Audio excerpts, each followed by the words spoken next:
Block 1.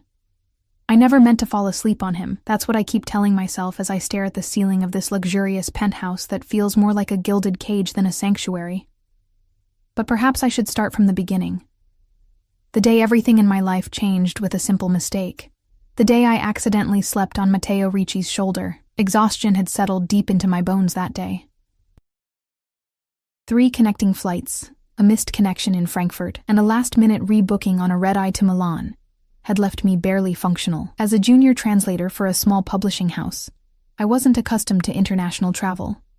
But when our senior translator broke her ankle 2 days before a major book fair, I was the only one with enough Italian proficiency to take her place. Just network, collect some contacts, and don't embarrass us, my boss had said, handing me a stack of business cards and a tight budget that had me booking the cheapest flights possible. The first-class upgrade had been a miracle.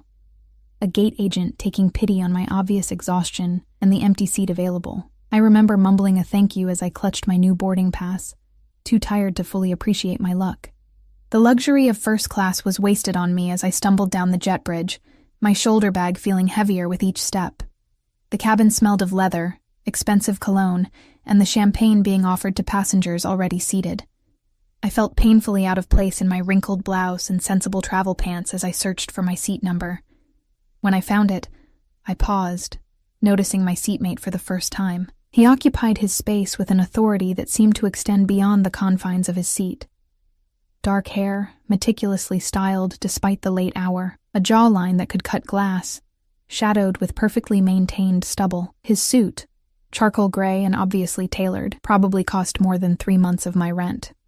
He didn't look up as I approached, too focused on whatever he was reading on his phone.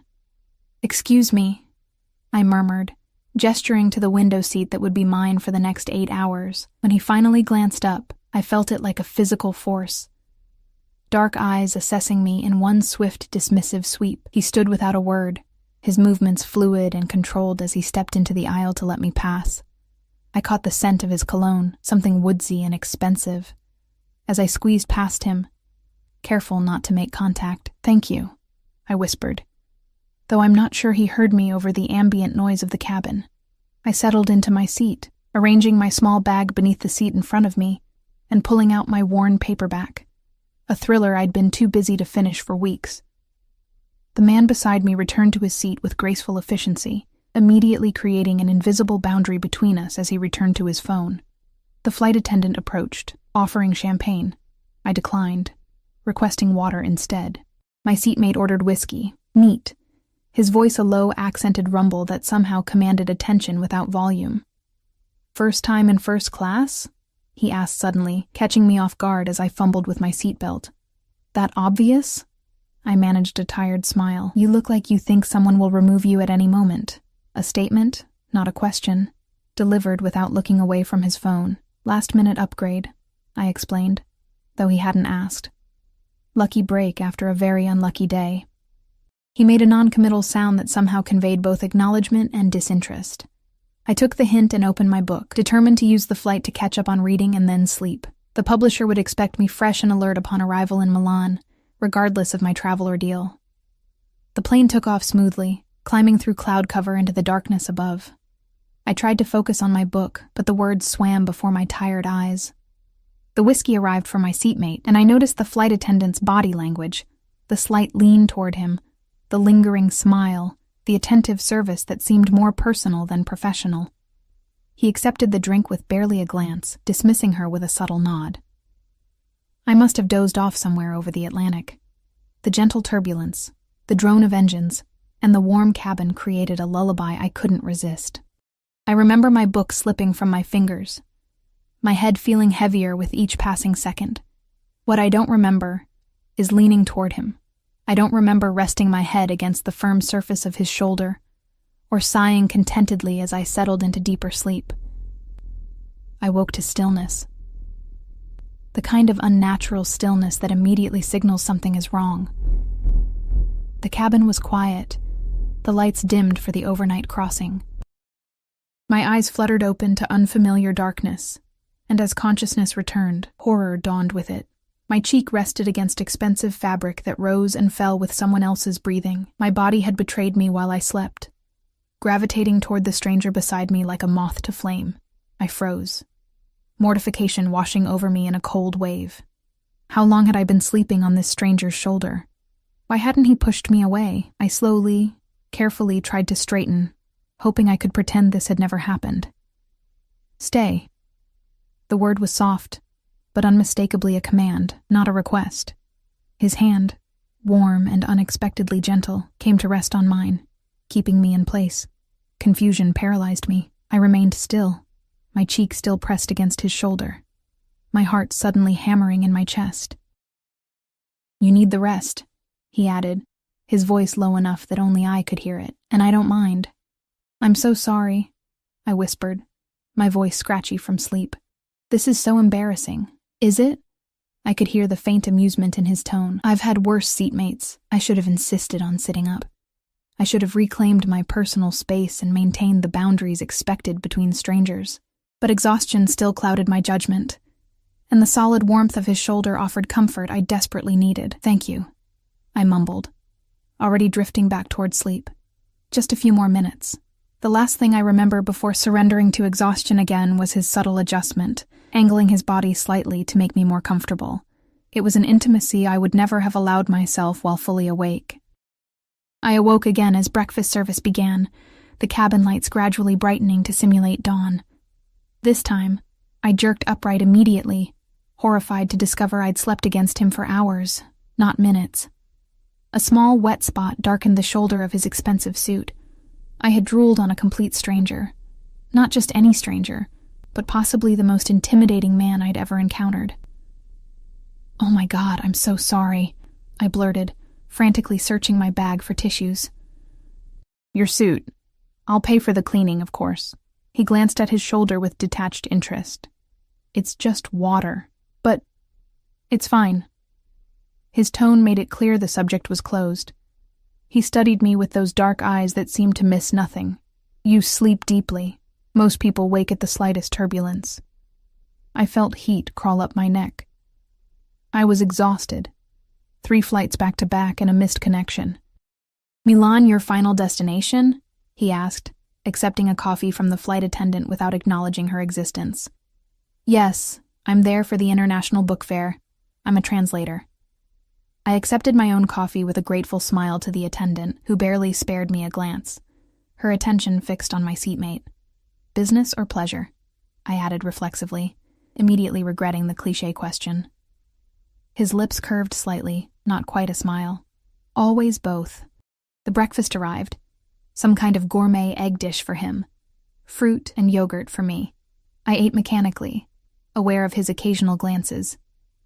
The silence between us had shifted from the polite disinterest of strangers to something charged with an awareness I couldn't quite name. As the flight began its descent into Milan, he finally spoke again. "First time in Milan?" "Yes," I admitted. "I'm supposed to attend meetings for my publisher, but I have no idea how to navigate the city." He considered me for a moment, then reached into his jacket. He produced a business card, thick, cream-colored stock with minimal text, and handed it to me.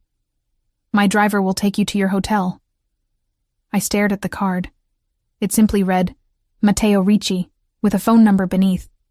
No company, no title. "Oh, I couldn't possibly—" "It wasn't a suggestion," he interrupted smoothly. "Considerate payment for the use of your pillow services." There was something in his eyes, a flash of humor perhaps, that made me accept the card despite my reservations. "Thank you, but really, I've already imposed enough." "What hotel?" he asked, ignoring my protest. "The Stella Marina," I said, then quickly added, "It's not far from the fairgrounds." Something flickered across his face. Disapproval, perhaps. "Budget accommodations." I bristled slightly. "It's what my company arranged. Give me your phone." Again, not a request. Against my better judgment, I unlocked my phone and handed it to him. His fingers moved swiftly across the screen before he returned it to me. "My number," he explained. "The driver will meet you at the baggage claim. Black Mercedes, Vittorio. He'll have a sign with your name." "You don't even know my name," I pointed out. "Elena Taylor," he replied smoothly. "Translator for Pinnacle Publishing. 27 years old. First international business trip." I stared at him, alarm bells ringing faintly in the back of my mind. How did you— Your boarding pass was visible when you took out your book, and you talk in your sleep. His lips curved into that not-quite smile again. The plane touched down with a gentle bump, taxiing toward the terminal. As other passengers began gathering their belongings, Matteo remained perfectly still, watching me with those penetrating eyes. "Why are you doing this?" I finally asked. "Offering your driver, I mean. Perhaps I feel responsible for you now." His answer was delivered with such casual authority that I almost didn't question it. "Because I fell asleep on you?" I shook my head. "That hardly makes me your responsibility." "And yet," he said, rising as the seatbelt sign switched off, "here we are." He stood in the aisle, effortlessly retrieving a sleek leather briefcase from the overhead compartment. Without asking, he reached for my bag as well, holding it out to me with an expectant look. "Thank you for the offer, Mr. Ricci, but I'll manage on my own." I summoned my most professional tone, determined to regain some dignity after my embarrassing sleeping arrangement. "Matteo," he corrected, "and Vittorio will still be waiting. Your choice if you use his services or not." With that, he moved toward the exit, other passengers instinctively stepping aside to let him pass. I watched him go, a mixture of relief and something like disappointment settling in my chest. I didn't intend to take him up on his offer. I really didn't. But when I emerged from customs into the arrivals area of Malpensa Airport, disoriented and struggling with my luggage, I spotted a stern-faced man in a black suit holding a sign with Elena Taylor, printed in clean block letters. Our eyes met, and he gave a curt nod of recognition. I hesitated, common sense warring with exhaustion and the temptation of convenience.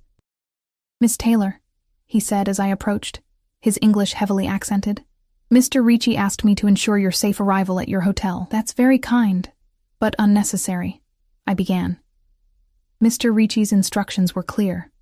He cut me off politely but firmly. "Please, allow me to take your bag." As he reached for my suitcase, his jacket shifted slightly, and I caught a glimpse of something that made my blood run cold, the unmistakable outline of a holstered gun beneath his suit jacket. Who exactly had I spent the night sleeping against? The sleek black Mercedes glided through Milan's morning traffic with practiced ease. I sat rigidly in the back seat, my mind racing faster than the car itself. The driver, Vittorio, hadn't spoken since opening the door for me. His eyes fixed on the road ahead. The partition between us remained closed, isolating me in leather-scented luxury that felt both comforting and threatening. I clutched my phone, tempted to Google Matteo Ricci, but something stopped me. Perhaps it was fear of what I might find. Perhaps it was the nagging suspicion that a man who traveled with armed drivers wasn't someone whose name I should be searching while in his employees' care. The city passed by in a blur of ancient architecture and modern storefronts. Under different circumstances, I would have pressed my face to the window like an excited child, soaking in my first glimpse of Milan. Instead, I kept stealing glances at the back of Vittorio's head, my stomach nodding with each silent minute that passed. "Excuse me," I finally ventured, pressing the intercom button. "This isn't the direction to Hotel Stella Marina." Vittorio's eyes flicked to the rearview mirror. "Mr. Ricci has arranged alternative accommodations for you, Miss Taylor." My pulse quickened. "I have a reservation at the Stella Marina. My company is expecting me there." Mr. Ricci felt the Stella Marina was inadequate. He has secured a suite at the Grand Milano for you instead. Your original reservation has been cancelled with full reimbursement to your employer. He had no right to do that, I protested, my voice rising slightly. "I need to be taken to my original hotel immediately." Vittorio remained impassive. "I follow Mr. Ricci's orders, Miss Taylor. He was quite insistent about your safety and comfort." "Stop the car," I demanded, reaching for the door handle only to find it locked. "This is kidnapping." "It is a courtesy," Vittorio corrected calmly. "The door locks are a safety feature. We will arrive at the Grand Milano in approximately 7 minutes. You may call your employer from there to update them on your new location." I sat back, my heart hammering against my ribs. Who was this man who could cancel hotel reservations and redirect drivers with such casual authority? What had I gotten myself into by accepting this ride? The Grand Milano Hotel appeared around a corner, its grand facade speaking of old-world opulence and 5-star service.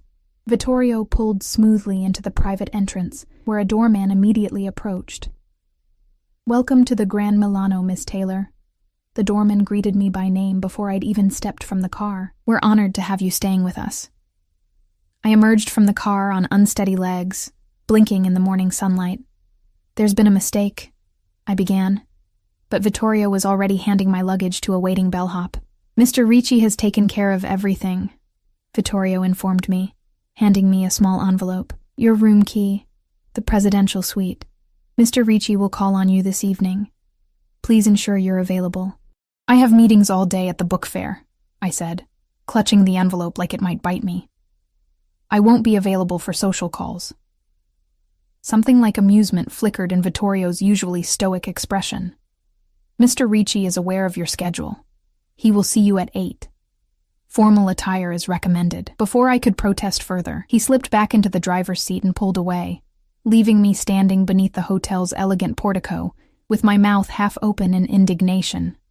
"This way, Miss Taylor," the bellhop prompted gently. "I'll escort you to your suite." The lobby was a marvel of marble and crystal, the kind of luxury I'd only seen in movies. Staff members nodded respectfully as I passed, as though I belonged there. The elevator required a keycard to access the top floor, and as we ascended, I tried to gather my scattered thoughts. "There's been a misunderstanding," I told the bellhop. "I'm supposed to be at the Stella Marina. I can't afford this place." "All expenses have been covered, Miss Taylor," he assured me with practiced diplomacy. "Mr. Ricci is a valued patron of our establishment." The presidential suite was larger than my entire apartment back home. Floor-to-ceiling windows offered a panoramic view of Milan's skyline, the morning sun glinting off distant cathedrals and spires. A welcome basket sat on the dining table. Fresh fruit, imported chocolates, and a bottle of champagne nestled in ice. "Your luggage will be unpacked for you," the bellhop informed me. "The spa has been reserved for your use at 11, should you wish to refresh before your meetings. A car will be waiting to take you to the book fair at 1. "Who exactly is Matteo Ricci?" I blurted out as he turned to leave. The bellhop paused, his professional smile faltering slightly. "Mr. Ricci is a businessman with varied interests throughout Italy. If you need anything during your stay, please don't hesitate to call the concierge. We're at your service day and night." Alone in the expansive suite, I sank onto a sofa that probably cost more than my car. My phone chimed with a text message from an unknown number. "The Grand Milano will better suit your needs.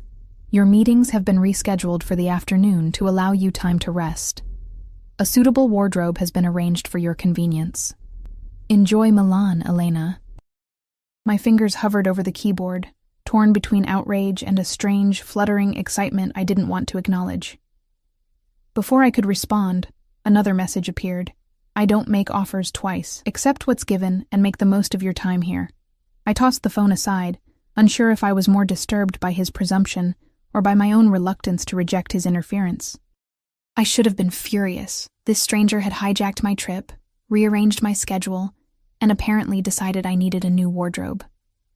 Instead, I found myself walking to the enormous closet, curious despite myself. The closet doors slid open to reveal a selection of clothing that made me gasp audibly. Designer labels I could never afford hung in a color-coordinated row. Business attire in subtle, expensive fabrics, cocktail dresses for evenings, even casual wear that somehow looked both comfortable and elegant. Everything appeared to be exactly my size. A separate wardrobe contained shoes, heels, flats, boots, all arranged with meticulous care. On the dressing table lay a velvet box containing a simple but exquisite diamond pendant on a white gold chain, alongside a handwritten note. "For tonight. M." I snapped the box shut, suddenly aware of how deep I was getting into something I didn't understand. This wasn't normal behavior, even from the wealthiest of businessmen. No one spent this kind of money on a stranger they'd met on a plane, regardless of whether she'd drooled on their shoulder. I needed information.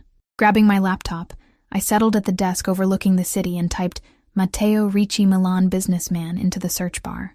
The results were sparse but revealing. Matteo appeared in a few society photos, charity galas, exclusive club openings, always in the background rather than featured. Business registries listed him as the owner of several high-end restaurants and nightclubs throughout Italy, as well as real estate holdings in Milan, Rome, and Sicily.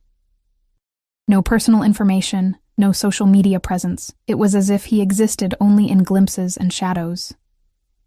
One photo caught my attention, Matteo shaking hands with a man identified in the caption as Giovanni Belmonte, a name I vaguely recognized from news stories about organized crime investigations. The article mentioned alleged connections to the Calabrian syndicate, but offered no substantive details. My stomach tightened. I closed the laptop and moved to the window, staring out at Milan without really seeing it. The signs were all there. The armed driver, the excessive wealth, the way hotel staff and flight attendants responded to him with that particular mix of deference and fear. Matteo Ricci was connected to the Mafia, and for some unfathomable reason, he had decided to take an interest in me. I should leave. Change hotels, call my boss, possibly even change my flight home. But as I contemplated these options, I realized how difficult they would be to execute. My company had already been reimbursed for the original hotel. They would never approve the expense of this 5-star accommodation if I stayed on my own dime. Changing flights would cost a fortune I didn't have. And somewhere beneath my apprehension lurked a dangerous curiosity. Why me? What had prompted this level of interest and investment from a man who clearly had the world at his fingertips? The shower in the marble bathroom was a revelation. Multiple jets, perfect pressure, and products that smelled like heaven. I stood under the hot water until my skin flushed pink, trying to wash away my confusion along with the travel grime. Wrapped in a plush robe, I emerged to find a young woman waiting in the living area of the suite. I startled, clutching the robe tighter. "Miss Taylor," she greeted me with a professional smile. "I'm Sophia from the hotel spa. Mr. Ricci arranged for in-room services for you this morning. Massage, facial, manicure, and hairstyling before your meetings." "I didn't agree to any of this," I said, though my aching muscles practically begged me to accept the offered massage. Sophia's smile didn't waver. "It's already been paid for, Miss Taylor. Shall we begin with the massage? You seem quite tense." An hour later, I lay on a portable massage table, feeling like my bones had melted. Sophia's expert hands had worked out knots I didn't even know I had. The facial that followed left my skin glowing, and the manicure transformed my travel-worn nails into glossy perfection. "Mr. Ricci suggested a simple blowout for your hair," Sophia remarked, as she began working with a round brush. "Natural but polished. Does Mr. Ricci always dictate women's hairstyles?" I asked, unable to keep the edge from my voice. Sophia's hands paused briefly. "Mr. Ricci is particular about details. He appreciates quality and ensures those in his circle reflect the same standards." "I'm not in his circle," I pointed out. "I'm a stranger who happened to fall asleep on him during a flight." Sophia met my eyes in the mirror, something like warning in her gaze. "No one is a stranger to Mr. Ricci. If he's taken an interest in you, there's a reason." "What kind of reason?" I pressed, but Sophia had already retreated behind her professional demeanor. "You have beautiful hair," she commented, changing the subject. "This color is natural?" By the time Sophia left, I looked like a polished, well-rested version of myself, still recognizably me, but enhanced in subtle, expensive ways. I selected a tailored navy dress from the provided wardrobe, paired with comfortable but elegant heels, and tried to focus on the day ahead. Whatever Matteo Ricci's game was, I still had a job to do. The book fair was a whirlwind of meetings, translations, and negotiations. Despite my concerns, the rescheduled appointments went smoothly. Publishers and agents seemed unusually eager to work with Pinnacle, offering better terms than my boss had anticipated. I took careful notes, distributed business cards, and tried to ignore the nagging awareness that something wasn't quite right. It wasn't until my final meeting that I understood. I was speaking with an Italian publisher about translation rights for their best-selling thriller when he mentioned, almost casually, "Any friend of Matteo Ricci is a friend of ours, of course. We're delighted to offer Pinnacle the exclusive English rights." I froze mid-handshake. "I'm sorry. What does Mr. Ricci have to do with this?" The publisher looked confused. "He called personally to recommend your publishing house. Said you were expanding into the Italian market and should be given every consideration." He leaned closer, lowering his voice. "When Matteo Ricci makes a recommendation, Smart people listen. This is a mutually beneficial arrangement, yes? I completed the meeting on autopilot, my mind reeling. Matteo had been interfering not just with my accommodations, but with my work as well. The implications were staggering and terrifying. What would my boss say if she knew I'd apparently leveraged a connection to the Italian Mafia for better publishing deals? As the fair closed for the day, I checked my phone to find another text from the unknown number. Car waiting outside. Dinner reservations at 8. The dress is hanging in the bathroom. Sure enough, when I returned to the hotel suite, a garment bag hung from the bathroom door. Inside was a dress that took my breath away. Black silk that would fall just above my knees, with a neckline that suggested rather than revealed. Elegant, expensive, and exactly my style, if I'd had the budget for such things. I stood staring at it, the diamond pendant from earlier still in its box on the counter. The rational part of my brain screamed warnings about powerful men with dangerous connections, about debts that couldn't be repaid, about stepping into a world I didn't understand. But another part of me, a part I barely recognized, wondered what would happen if I said yes, just for tonight, just to understand what Matteo Ricci wanted from me. The clock showed 7:30. I had 30 minutes to decide whether to meet the Mafia boss whose shoulder I'd accidentally drooled on. 30 minutes to choose between prudence and curiosity, between the life I knew and a door to something I couldn't even imagine. I reached for the dress, my fingers trembling slightly as they traced the luxurious fabric. One dinner. One conversation to ask him directly what he wanted from me. Then I would walk away and pretend this strange interlude had never happened. The woman who stared back from the mirror as I fastened the diamond pendant around my neck was both familiar and foreign. Still me, but transformed by luxury and circumstances into someone I didn't fully recognize. At precisely 8 o'clock, I stepped into the elevator, my heart thundering against my ribs with each floor we descended. The hotel lobby gleamed with polished marble and crystal chandeliers as I stepped out of the elevator. I spotted him immediately. Matteo Ricci stood near the entrance, his back to me, hands clasped behind him in a stance that radiated controlled power. Even from behind, he commanded attention, his bespoke suit accentuating broad shoulders that tapered to a narrow waist. As if sensing my presence, he turned slowly. His dark eyes found mine across the lobby, and for a moment, I forgot to breathe. Recognition flickered in his gaze, followed by something more complex. Appreciation mingled with a possessive satisfaction that sent a shiver down my spine. "Elena," he said simply as I approached, my heels clicking against the marble floor. He didn't smile, but his eyes warmed slightly. "You look beautiful." "Thank you for the dress," I replied, struggling to keep my voice steady. "And the hotel suite, and the spa treatments, and apparently for securing exclusive publishing rights for my company." If he detected the edge in my tone, he chose to ignore it. "You're welcome. Shall we?" He offered his arm, an old-world gesture that seemed perfectly natural coming from him. I hesitated before placing my hand on his forearm, feeling the expensive fabric of his suit and the solid muscle beneath. Outside, the same black Mercedes waited, Vittorio standing at attention beside the open door. "Where are we going?" I asked as Matteo guided me into the back seat. "Somewhere private," he replied, sliding in beside me. "We have matters to discuss." The car pulled away from the curb, merging smoothly into Milan's evening traffic. I sat rigidly beside Matteo, acutely aware of his proximity and the subtle scent of his cologne. "You have questions," he stated, rather than asked, his gaze focused on the city passing outside the window. "Several," I confirmed. "Starting with why you're doing all this for a complete stranger." He turned to face me, his expression unreadable. "Are we strangers, Elena? You slept in my arms for 6 hours. You trusted me completely, without reservation." "I was unconscious," I pointed out. "Hardly a conscious decision to trust you." The corner of his mouth lifted slightly. "And yet here you are, dressed in a gown I selected, wearing jewelry I provided, about to dine with me despite your concerns about who I might be." I swallowed hard. "And who are you, exactly?"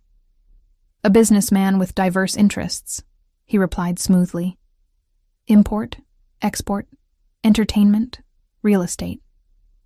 "And these diverse interests require you to have armed drivers?" A flicker of amusement crossed his features. Milan can be dangerous for successful men. Precautions are necessary. The car turned into a private driveway, winding upward through manicured gardens. A villa appeared ahead, its facade illuminated against the darkening sky. No sign indicated a restaurant. This was clearly a private residence. "This isn't a restaurant," I said, alarm rising in my chest. "I never said it was," Matteo replied calmly. "I have a chef who prepares excellent meals, more private than a public restaurant." The car stopped at the entrance, where another suited man opened the door. Like Vittorio, he carried himself with the alertness of security personnel, rather than domestic staff. "Mr. Ricci." He nodded respectfully. "Miss Taylor. Welcome." The interior of the villa was a study in restrained luxury, art I recognized as museum-worthy adorned walls of warm Venetian plaster. Crystal and gold gleamed in the soft lighting, while ancient wooden beams crossed soaring ceilings. Matteo led me through the main hall to a terrace overlooking the city lights of Milan spread below us like scattered jewels. A table had been set for two, white linen and silver catching the glow of candles. "Your city estate or just one of many properties?" I asked, trying to mask my awe with sarcasm. "One of several in Milan," he replied, pulling out my chair. "Wine?" I nodded, watching as he poured ruby liquid into crystal glasses.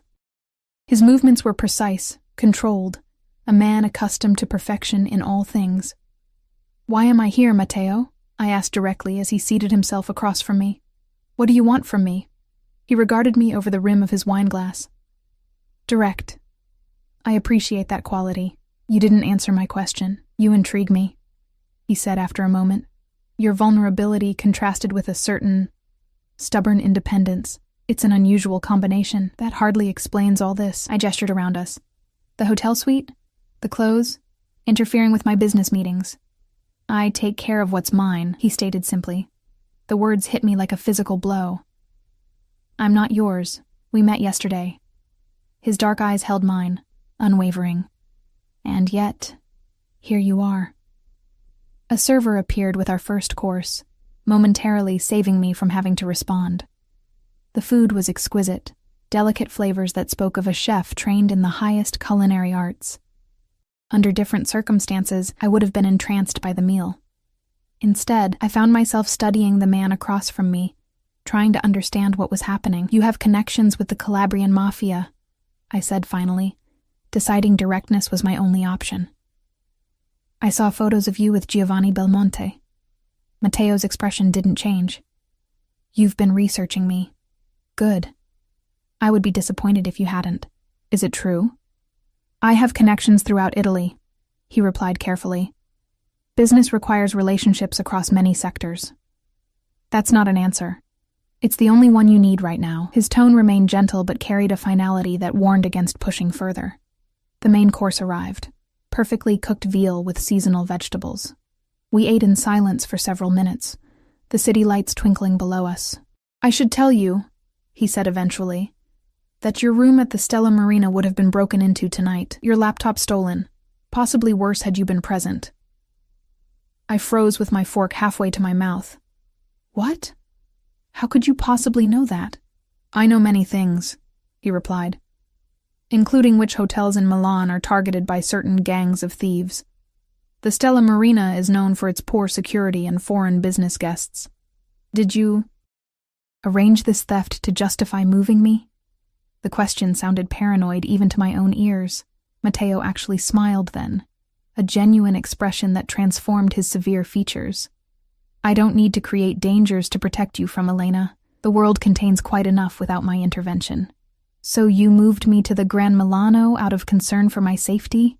I asked skeptically. "And my own pleasure," he admitted. "I enjoy seeing you in surroundings that suit your beauty." Heat crept up my neck at his directness. "I'm leaving tomorrow afternoon. My work here is finished." Something hardened in his expression. "Your return flight has been changed. You'll be staying through the weekend." The wine turned sour in my mouth. "You changed my flight without asking me?" "I extended your opportunity to experience Milan properly," he corrected. "Your employer has approved the extension, with the understanding that you'll be meeting additional contacts beneficial to their business." "This is insane," I whispered, setting down my fork. You can't just rearrange my life on a whim." "Not a whim," he countered. "A decision. There's a difference. And what about what I want? Does that factor into your decisions at all?" Matteo studied me thoughtfully. "What do you want, Elena? To return to your tiny apartment, your underpaid position translating other people's words? To continue living a life constrained by circumstance rather than choice?" His assessment of my life, however accurate, stung. "That's my life. I've built it myself. And it could be so much more." He leaned forward, his intensity magnetic. "Stay in Milan.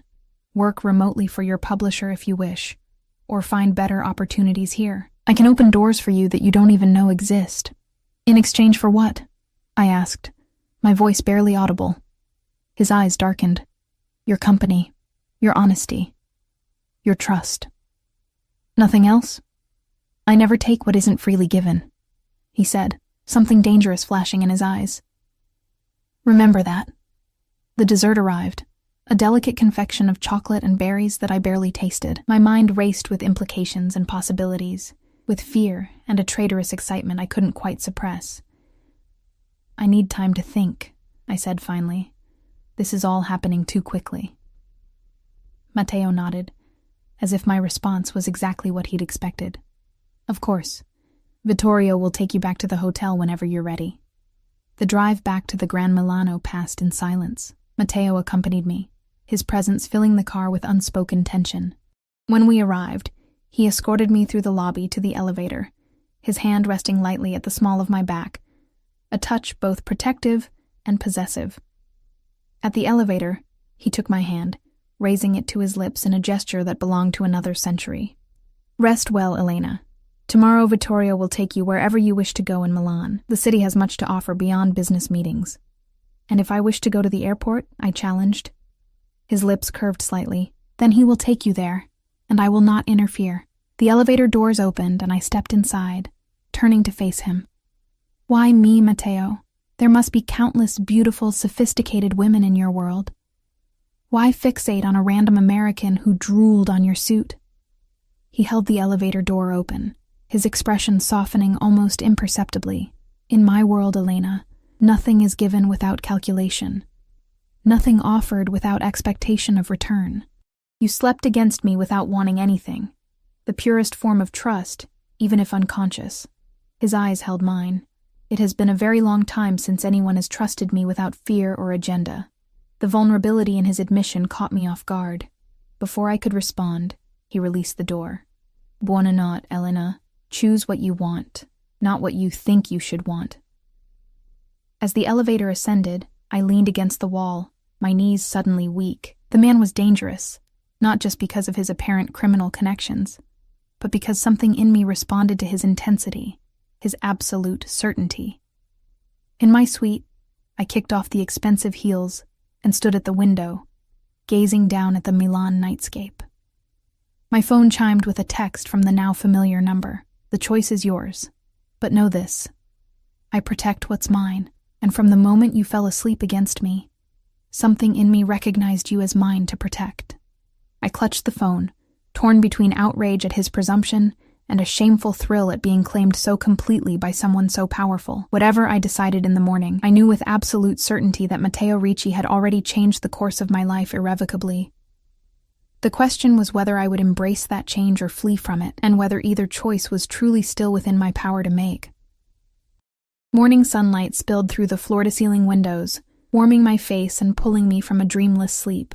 For a moment, I lay disoriented in the massive hotel bed, the previous day's events feeling more like fantasy than reality, but the black silk dress draped over a nearby chair confirmed everything. Matteo Ricci, the Mafia connections, the unsettling dinner conversation. My phone buzzed on the nightstand. A text from my boss congratulated me on securing exclusive rights with 3 Italian publishers, mentioning the extended networking opportunity, and asking for a full report when I returned. No questions about my change of hotels or flight schedule. Matteo's influence had smoothed every potential obstacle. Another message waited beneath it. From him, of course. "Vittorio awaits your instructions for the day. Enjoy Milan. I have business to attend to, but we'll see you this evening. The red box on your dresser contains a phone. Use it to contact me directly. I spotted the sleek red box immediately, opened it to find the latest iPhone, not my usual mid-range model, but the premium version with a sleek black case. I turned it over in my hands, feeling both violated and cared for in a way that left me conflicted. Instead of using either phone, I ordered room service, a luxury I'd never allowed myself on work trips. As I sipped cappuccino on the balcony overlooking the city, I weighed my options with a clarity that had eluded me the night before.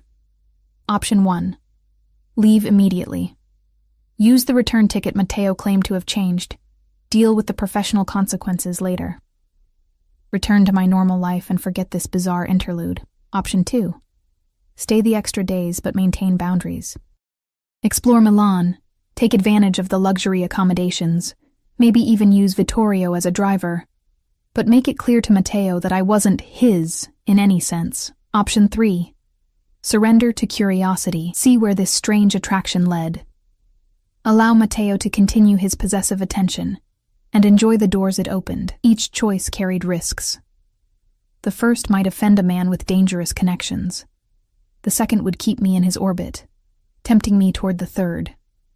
And the third could change everything in ways I couldn't predict. I showered, selected a simple day dress from the provided wardrobe, and made my decision. I would stay in Milan through the weekend but set clear boundaries. I would satisfy my curiosity about Matteo Ricci while keeping my independence.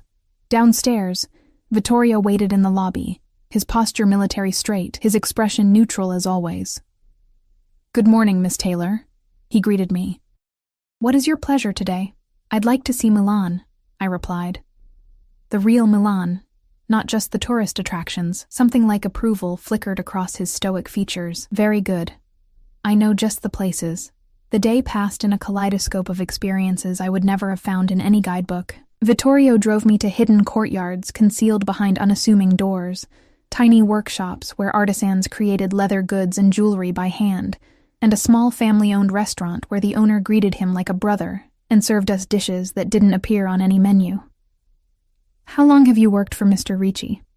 I asked as we walked through a secluded garden behind a 16th-century church. 15 years, Vittorio replied, "since he helped my family when no one else would."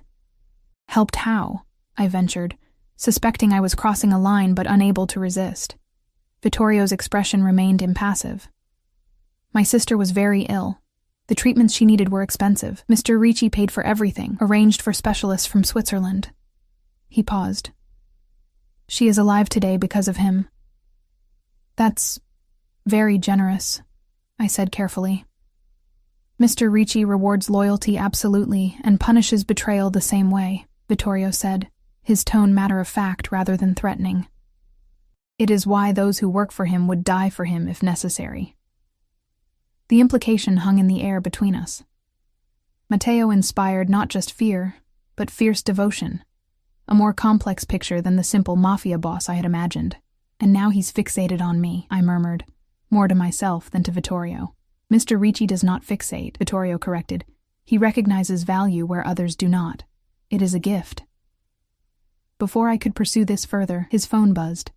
He checked it, his expression changing subtly. "Change of plans, Miss Taylor. Mr. Ricci requests your presence."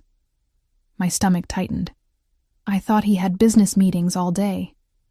"The situation has changed. Please." He gestured toward the car, his tone making it clear this wasn't optional. We drove to an area of the city I hadn't yet seen. Less polished, more industrial. Vittorio's usual calm seemed slightly strained, his eyes constantly checking the mirrors as we navigated narrower streets. "Where are we going?" I asked, anxiety creeping into my voice. "A property Mr. Ricci owns," Vittorio replied vaguely. "It is secure." We pulled into a gated courtyard behind what appeared to be a warehouse. 2 men in suits stood guard, hands concealed beneath their jackets in a way that left little doubt they were armed. "Stay close to me," Vittorio instructed as he opened my door. "Do not speak unless Mr. Ricci addresses you directly." My heart pounded as we were escorted through a nondescript door and down a hallway to a freight elevator. The men exchanged rapid Italian too fast for my limited proficiency to follow, but I caught enough to understand something had gone wrong. The elevator opened to reveal a surprisingly elegant office space. Modern furniture contrasted with exposed brick walls, and floor-to-ceiling windows overlooked the courtyard below, tinted for privacy. Matteo stood with his back to us, speaking quietly into a phone. Even from behind, I could sense the tension in his posture, the coiled energy of a predator preparing to strike. He turned as we entered, his eyes finding mine immediately. Blood stained the cuff of his otherwise immaculate white shirt. "Elena," he said, his voice controlled despite the circumstances. "This is unexpected. I apologize for interrupting your tour." "What happened?" I asked, unable to tear my gaze from the crimson stain. "A misunderstanding that required my personal attention," he replied smoothly. "It's resolved now." A man emerged from an adjacent room. Older, with silver hair and a face lined by experience rather than age. He carried a small medical kit. "Mr. Ricci, we should clean that cut," he said in accented English. "Later, dottore." Matteo dismissed him. "Ensure our other guest is comfortable first." The doctor nodded and retreated, closing the door behind him. "You're hurt," I observed, stepping closer despite Vittorio's warning hand on my arm. "A scratch," Matteo said dismissively. "Nothing serious. You're bleeding." "It's not my blood." His dark eyes held mine, challenging me to react. The implication struck me like a physical blow. I swayed slightly, and instantly his hand was at my elbow, steadying me. "I wanted to shield you from this aspect of my business," he said quietly. "But circumstances intervened." "Your business," I repeated. "Violence is your business, sometimes necessary to protect what's mine." His grip on my elbow tightened slightly. "Someone made a miscalculation today. They won't make another." I should have been terrified. I should have pulled away, demanded to be taken back to the hotel, fled this man and his dangerous world. Instead, I found myself reaching for his bloodied cuff, my fingers hovering just above the stain. "Are you afraid of me now, Elena?" he asked, his voice low. "I should be," I whispered. "But you're not." It wasn't a question. "I'm afraid of what this means," I admitted. "That I'm standing here with you instead of running." Something softened in his expression. "You understand more than you realize," he turned to Vittorio. "Take Miss Taylor back to the Grand Milano. I'll join her for dinner at 8. "I want to go back to my room now," I said, suddenly needing space to process everything. Matteo nodded. "Of course. Vittorio will ensure you have everything you need." The drive back to the hotel passed in silence. My mind raced with implications and realizations I couldn't ignore. Matteo Ricci wasn't just connected to organized crime. He was a central figure in it. The blood on his cuff belonged to someone who had crossed him, someone who had suffered the consequences. And still, something in me responded to him. Something dark and primitive recognized the security offered by a man who would eliminate threats without hesitation. It was a disturbing realization about myself. One I wasn't prepared to face. Back in my suite, I paced restlessly, my carefully constructed boundaries crumbling. I should call the airline, book the first flight home, and put an ocean between myself and Matteo Ricci. Instead, I found myself opening the red box again, removing the phone he had given me. It contained only one contact, M. My finger hovered over it, trembling slightly. Before I could decide, a knock at the door startled me. I opened it to find a hotel staff member with a large white box. "Delivery for you, Miss Taylor," he said, placing it on the bed before departing. Inside, nestled in tissue paper, lay a dress that took my breath away, deep burgundy silk that would fall to my ankles, with a neckline that dipped just low enough to be daring without crossing into vulgar. Beside it rested a matching clutch and shoes, along with a small velvet jewelry case. The card simply read, "Tonight, we discuss terms."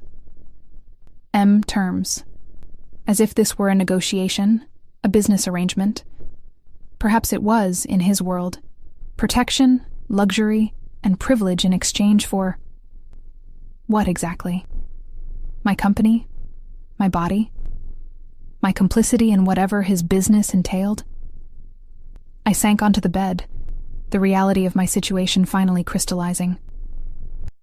I was being courted, in an aggressive, overwhelming manner, by a man who eliminated problems with brutal efficiency, who commanded loyalty through both fear and genuine devotion, who saw something in me that I couldn't yet recognize in myself.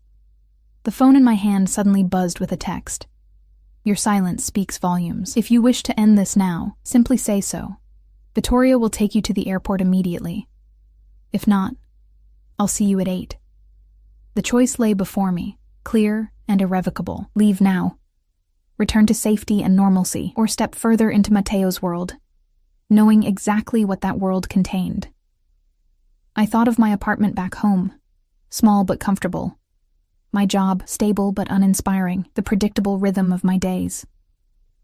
Then I thought of Matteo's intensity, the way his presence electrified a room, the dangerous possibility he represented. My fingers moved across the screen before I could reconsider. I'll see you at 8. His response came instantly. Wise choice, cara mia. We have much to discuss. At precisely 7:50, I stood before the mirror in the burgundy dress, hair swept up to expose my neck, the diamond pendant from the previous night replaced with a ruby drop that matched the dress perfectly. The woman reflected back at me seemed like a stranger, confident, elegant, unafraid. But my hands trembled slightly as I reached for the clutch, and my heart pounded with a mixture of anticipation and apprehension. I was about to negotiate terms with a man who had blood on his cuffs just hours ago, and God help me, I was excited about it. The elevator doors opened to reveal Matteo waiting in the lobby, impeccably dressed in a black suit that made his olive skin glow in the subtle lighting. His eyes darkened as they swept over me, a possessive appreciation that sent heat spiraling through my body. You take my breath away, he said simply, offering his arm. I placed my hand on his sleeve, feeling the solid warmth beneath expensive fabric. Where are we going tonight? My home, he replied. Not the villa from last night, my actual residence.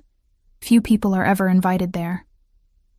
The significance of this wasn't lost on me. Matteo was offering a glimpse behind his carefully constructed facade, a privilege apparently rarely granted. The drive took us away from the city center, winding upward into the hills surrounding Milan. Lights from the city twinkled below as we ascended, creating the illusion of driving into the stars themselves. Vittorio remained silent as he navigated the increasingly narrow roads, finally turning onto a private drive hidden behind wrought iron gates that opened silently at our approach.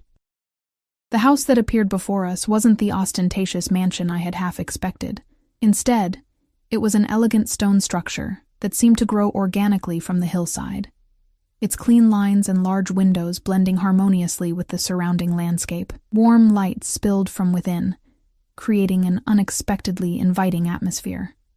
It's beautiful, I said honestly, as Vittorio opened my door. It's secure, Matteo replied, though I caught the flicker of pleasure at my approval. Privacy is paramount in my position. Inside, the house revealed itself as a masterpiece of understated luxury. No gilded surfaces or crystal chandeliers here. Instead, rich woods, natural stone, and floor-to-ceiling windows that would frame spectacular views by daylight. The art adorning the walls wasn't meant to impress with famous names, but rather selected for genuine appreciation. Landscapes, abstract pieces, and what appeared to be local artists' work. You have excellent taste, I observed, running my fingers along a smooth wooden banister. I know what I value, Matteo responded, his eyes never leaving mine. He led me to a terrace overlooking the twinkling panorama of Milan below. A table had been set for dinner, candles casting a warm glow over fine china and crystal. Unlike the formal setup of the previous evening, this felt more intimate, almost domestic. A woman appeared, older, with a kind face that contrasted with the stone-faced security personnel I'd encountered in Matteo's world. Rosa has prepared dinner, Matteo explained. She's been with me since I was a boy. Rosa smiled at me with genuine warmth. It's good to see the master finally bringing someone home, she said in heavily accented English. Especially someone so beautiful, Rosa, Matteo chided gently, but I caught the affection in his tone. I'll bring the first course, she replied, unintimidated. You two talk. When she had gone, Matteo pulled out my chair. Rosa has a tendency to say exactly what she thinks, an unusual quality among those in my employ. I like her, I said, accepting the wine he poured. She's the first person in your world who seems normal. My world, he repeated, a hint of amusement in his voice. You make it sound like another planet. Isn't it? I challenged. Armed guards, blood-stained cuffs, mysterious warehouses with secret offices. Mateo's expression grew serious. You saw things today I never intended you to see. But I did see them, I pointed out. I can't unsee them. I can't pretend not to know what you are. And what am I, Elena? He leaned forward slightly, his dark eyes intent on mine. I took a steadying breath. A criminal. Someone who uses violence when necessary. Someone with enough power to rearrange my entire trip, change hotel reservations, and influence business meetings with a single phone call. He nodded, accepting my assessment without offense. All true. Does it frighten you? What frightens me is that it doesn't frighten me enough, I admitted. I should have run the moment I realized who you were. Instead, I'm sitting here, wearing a dress you bought me, drinking your wine, considering whatever this is you're offering. Rosa returned with our first course, a delicate pasta dish that smelled divine. We ate in silence for several moments, the only sound the distant chirping of crickets and the clink of silverware against fine china. You mentioned terms, I finally said, setting down my fork. In your message. What exactly are you proposing, Mateo? He dabbed his mouth with a napkin, considering his words carefully. I want you in my life, Elena, not as a casual acquaintance or temporary diversion. As what, then? As mine, he said simply. Under my protection, sharing my life, eventually as my wife. I nearly choked on my wine. Your wife? We've known each other for 2 days. Some things don't require time, he replied with absolute conviction. I knew the moment you trusted me enough to sleep against me. You carry no pretense, no agenda. It's refreshing in my world. You can't possibly expect me to agree to that, I protested, though something deep inside me thrilled at his directness. Not immediately, no. I'm proposing a period of transition. 3 months. You'll move to Milan, work remotely for your publisher, or, if you prefer, accept a position I can arrange with an Italian publishing house. You'll live here with me, and experience what life at my side would entail. And at the end of 3 months, you decide, he said. Stay permanently, or return to your former life with no obligations, financially secure enough to pursue whatever path you choose. I stared at him, searching for signs of deception or manipulation. I found none, only that same unwavering certainty that had characterized his every interaction with me. Why me? I asked, the question that had haunted me since that first text message. You could have anyone. Why fixate on an ordinary translator who accidentally fell asleep on you? Mateo's expression softened slightly. In my position, Elena, trust is more valuable than gold. Loyalty more precious than diamonds. The moment you slept against me, completely vulnerable, something inside me recognized what I've been searching for. Someone genuine in a world of masks and agendas. That's not a rational basis for such a life-altering proposition, I pointed out. I've built an empire on instinct, he countered. It hasn't failed me yet. Rosa appeared with the main course, a perfectly roasted fish with vegetables harvested from the property's own gardens, she proudly informed us. As we ate, I considered Mateo's outlandish proposal from every angle. What about your business? I asked carefully. I saw blood on your cuff today. I can't be part of that. My business has many facets, he replied. Not all involve violence, but I won't lie to you. Sometimes force is necessary. You would never be involved in those aspects, but you would benefit from the protection and privilege my position provides. You're asking me to accept blood money, I said bluntly. I'm asking you to accept the complexity of power, he corrected. The world isn't divided neatly into good and evil, Elena. Those who pretend otherwise are either naive or hypocrites, and where do you fall on that spectrum? His eyes held mine steadily. I protect what's mine. I keep my word. I reward loyalty absolutely. Beyond that, I make no claims to virtue. His honesty was disarming. No justifications, no pretense of being misunderstood or forced into his position.